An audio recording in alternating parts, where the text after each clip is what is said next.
Hello student, मैं M sir और आप सभी को फिर से एक बार नए वीडियो के साथ एम सर स्टडी सेंटर में स्वागत है। स्टूडेंट, मैं आप लोगों के लिए लाया हूं आज जो 12 तारीख होने वाला एग्ज़ाम है आप लोगों का साइंस सब्जेक्ट का, उसमें एमसीक्यू क्वेश्चन बायोलॉजी का बहुत ही महत्वपूर्ण क्वेश्चन लाए हैं, जिसमें आपको इस वीडियो में 30 क्वेश्चनों का हल किया जाएगा जो काफ़ी महत्वपूर्ण है, जो जीव जनन कैसे करता है और जैव प्रक्रम चैप्टर से लिया गया है। इससे बाहर आने वाला क्वेश्चन मुझे नहीं लगता है कि इन दोनों चैप्टर में और कुछ होगा। तो चलिए फटाफट हम लोग क्वेश्चन और आंसर को देख लेते हैं जल्द से जल्द, क्योंकि समय बहुत कम है। तो चलिए स्टार्ट करते हैं। तो पहले हम लोग जैव प्रक्रम में आ जाते हैं। जैव प्रक्रम लाइफ प्रोसेस से 15 क्वेश्चन को लिए हैं। चलिए फटाफट देख लेते हैं। क्वेश्चन नंबर 1, अमीबा अपना भोजन ग्रहण करता है किसके द्वारा? तो याद रखिएगा कि कूटपाद के द्वारा। राजधानी के द्वारा दे मत दीजिएगा, राजधानी के द्वारा वो पचन करता है लेकिन ग्रहण करता है कूटपाद के द्वारा। क्वेश्चन नंबर 2, सपोषी पोषण के लिए आवश्यक क्या है? अगर सपोषी पोषण कहा जाता है यानी पौधे जो अपना भोजन बनाते हैं वो सपोषी पोषण होता है, उसके लिए क्या आवश्यक है?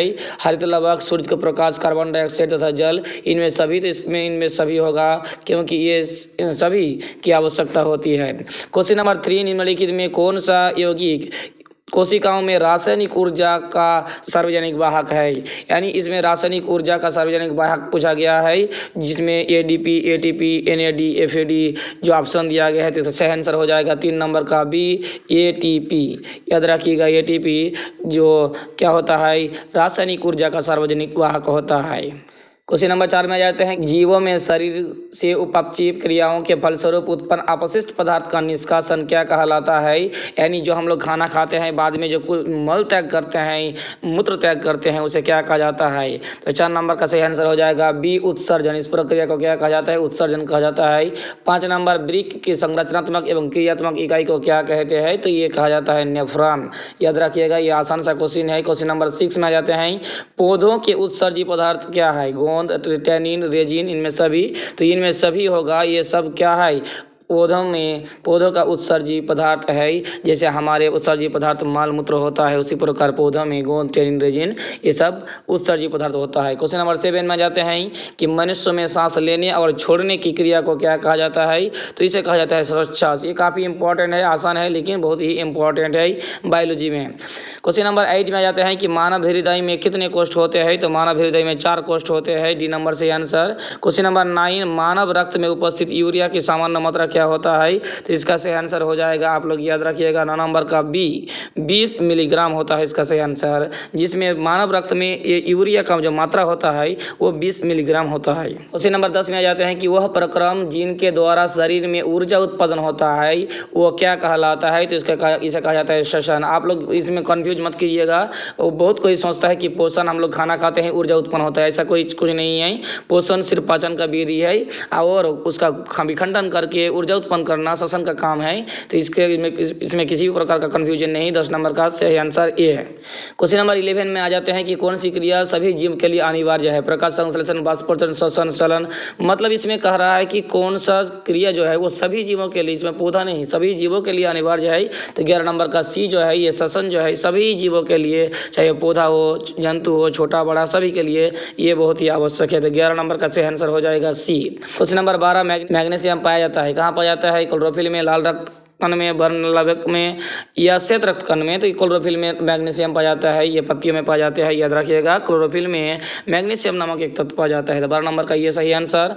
13 नंबर, प्रकाश संश्लेषण द्वारा किसकी प्राप्ति होती है? तो प्रकाश संश्लेषण के द्वारा होता है ग्लूकोज की प्राप्ति। यानी 13 नंबर का सही आंसर हो जाएगा सी।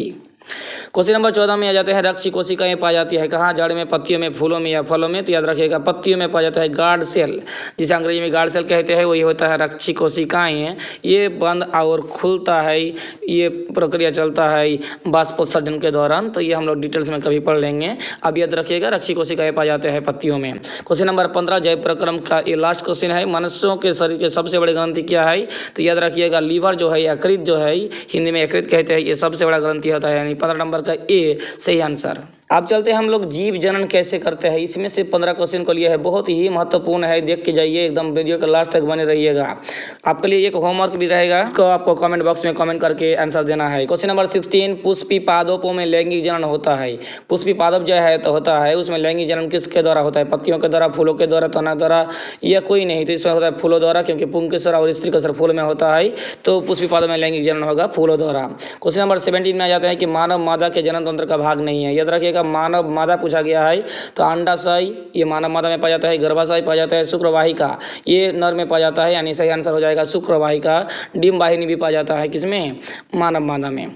इसमें नहीं भाग नहीं है पूछा गया था। क्वेश्चन नंबर 18, निम्नलिखित में कौन एकलिंगी पादप का उदाहरण है? एकलिंगी पादप सरसों, गुड़हल, पपीता या मटर। तो याद रखिएगा पपीता जो है वो एकलिंगी पौधे का, एकलिंगी पादप का उदाहरण है। 18 नंबर का सी सही आंसर।